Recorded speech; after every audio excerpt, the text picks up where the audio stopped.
आज मैं बात कर रही हूं आपके साथ एक मिसिंग मिस्ट्री के बारे में। सिर्फ मिसिंग नहीं बल्कि मर्डर मिस्ट्री भी। मैं बात कर रही हूं राजा रघुवंशी और सोनम रघुवंशी की।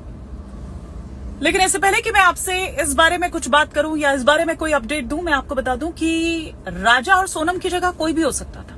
कोई भी, आप और हम भी हो सकते थे, क्योंकि ये बेचारे घूमने के लिए गए थे कहीं। आप और हम भी सोचते ना, वीकेंड आ रहा है, चलिए कहीं चलते हैं, अपना बैग पैक किया और निकल लिए, बिना ये सोचे समझे कि इस तरह की कोई अनहोनी भी हो सकती है या ऐसा भी कुछ हो सकता है। अभी 11 मई को ही राजा और सोनम की शादी हुई थी। 20 तारीख को वो हनीमून के लिए निकले।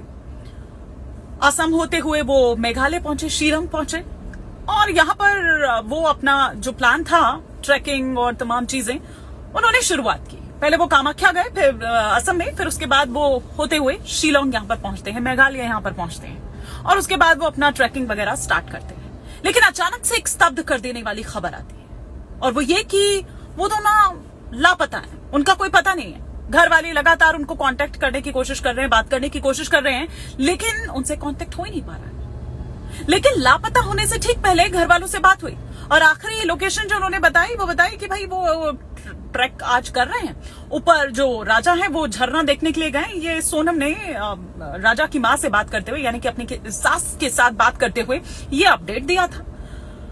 अब जब पड़ताल शुरू की जाती है, फिर उसके बाद ये पता चलता है कि गहरी खाई में 2 जून को लाश मिलती है, शव मिलता है।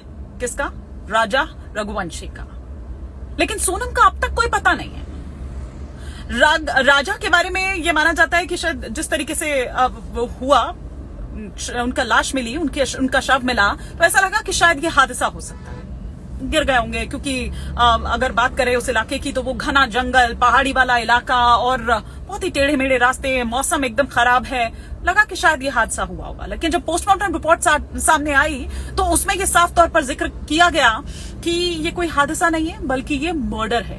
बाकायदा वो जो वेपन है वो भी मिला कुछ दूरी पर, वो बैग मिले, वो तमाम चीजें वहां पर, टूटा हुआ जो मोबाइल, उसकी स्क्रीन, वो उसकी राजा की लाश के सामने मिलती है। और वो लाश की हालत बहुत ज्यादा, बहुत ही, आप ये लगाइए कि बदतर स्थिति में थी। और वो उनकी पहचान किस तरह से हुई? उनके हाथ में जो टैटू बना हुआ था, जो राजा लिखा हुआ था, उससे पहचान हुई कि ये राजा है। घर वाले सीबीआई जांच की मांग कर रहे हैं कि अचानक ऐसा क्या हुआ। उधर एसडीआरएफ, एनडीआरएफ की जो टीम है वो सोनम की तलाश के लिए जुटी हुई है। कोई अता पता नहीं है। लेकिन ये इस तरह की घटनाएं सवाल पैदा करती है कि